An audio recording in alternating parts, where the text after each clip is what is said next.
people. Last fucking review for the night. Rozen Maiden, episode 6 motherfucking review. Oh my god. Oh my god. Fuck his boss. Oh my god, this dude's such a douchebag. And, oh my god, I can see what's happening now. I can see it. Fuck it. Let's talk about this episode 6 motherfucking review, okay? This episode, let's first talk about the Dows. Shinku and of course Suyetu. I know it's a weird ass name. I know.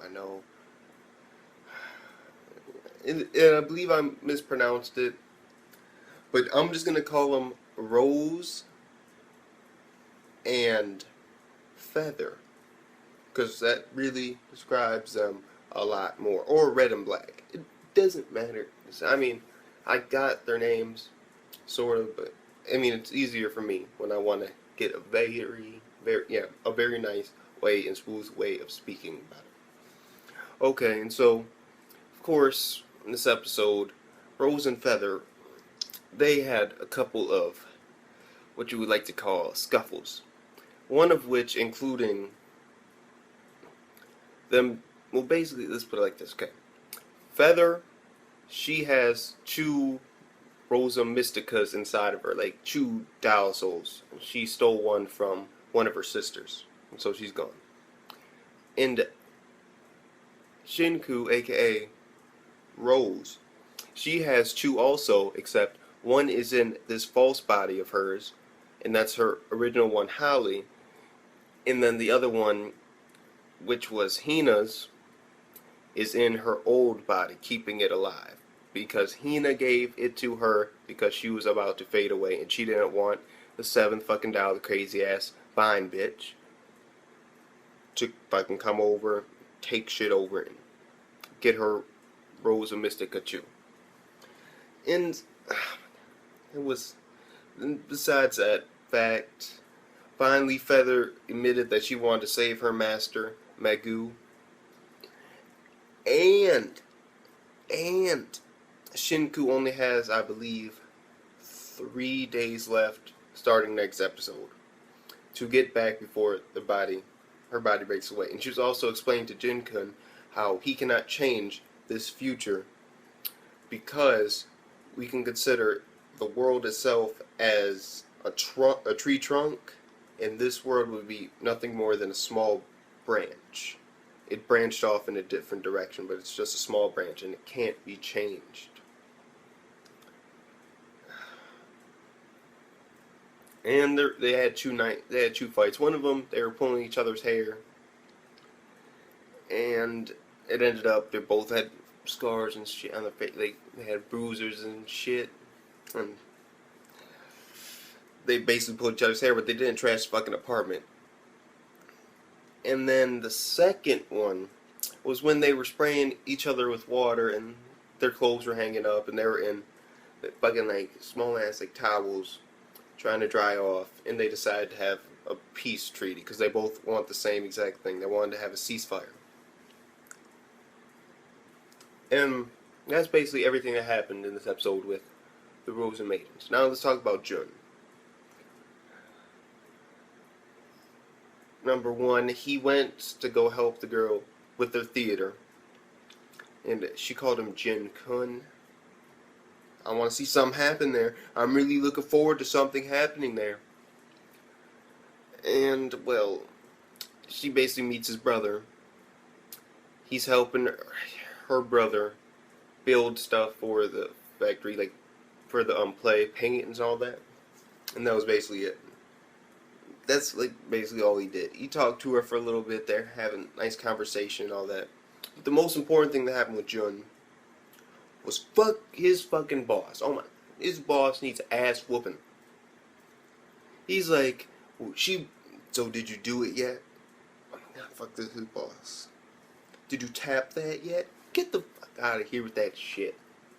I mean, it's not all about sex, bro. It isn't. And that's something I personally feel. Like, really, I don't like what he fucking said. No, bro. No. I'd fuck him up in real life. Just because it's like, no, bro, it's not about that. It's about the emotion. The feeling. Love. Fuck it. That's enough about that shit though.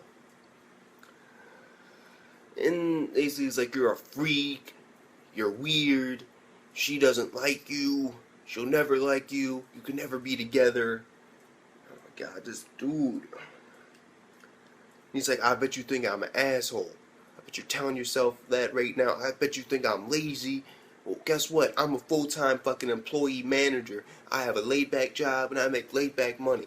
You're a part-time reject. Fuck you.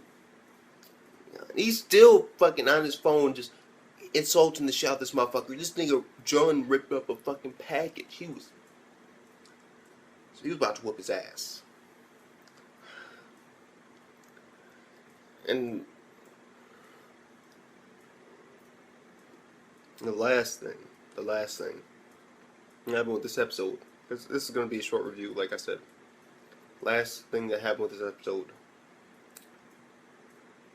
is Jun's in the bathroom, and after, of course, Ro with Shinku, she told him that he cannot change this future, and he was just thinking to himself about all this shit, and you could see in the mirror in the reflection that White Vines, aka the 7 fucking dial, was wrapping around him, and then he gets a fucking text message, and it is apparently from Jun in the past. Me, I'm highly doubting that. Highly. He's basically like, you can change this future. You can. You can make it whatever you want. All you need to do is build a new dial. The ultimate dial.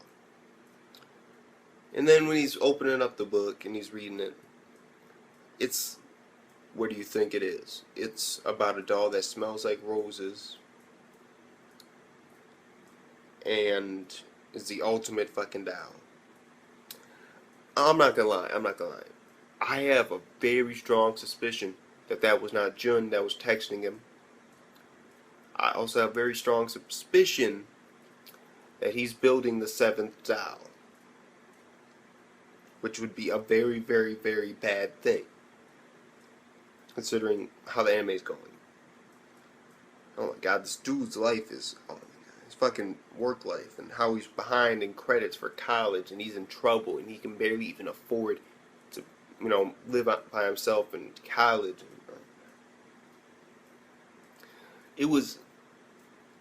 It's deep, and I started time like, bro, no, why are you doing this? Why are you making another dial? Say, but I really just want something to happen between him and the girl. I do. I can sense something's gonna happen there, or there's a chance that something could happen there. And I'm digging it, and I'm liking it, and I want it to happen. I can see it happening. It's getting there. It's proceeding very nicely. Fuck his fucking boss. Oh my god, fuck that dude. Jun, why the fuck are you building another dial? I feel like he's just falling for a trap. But I can see, because he's in a very depressed and weakened state. That's probably why the 7th dial took advantage of that and decided to go after him. With that, we don't know. It could be another dial, but my odds are that it is the 7th fucking dial. Crazy ass thorn with the crazy ass thorn bitch with the vines and shit. Like, oh my god. White vines. Oh god. And I can just see bad shit happening in the future episodes. That's why I'm gonna definitely keep watching this shit and try keep the reviews coming more frequently. Cause hell yeah, only like 2 days late. Fuck it. This day's like Sunday. It's like fucking 4 o'clock in the morning. Shit.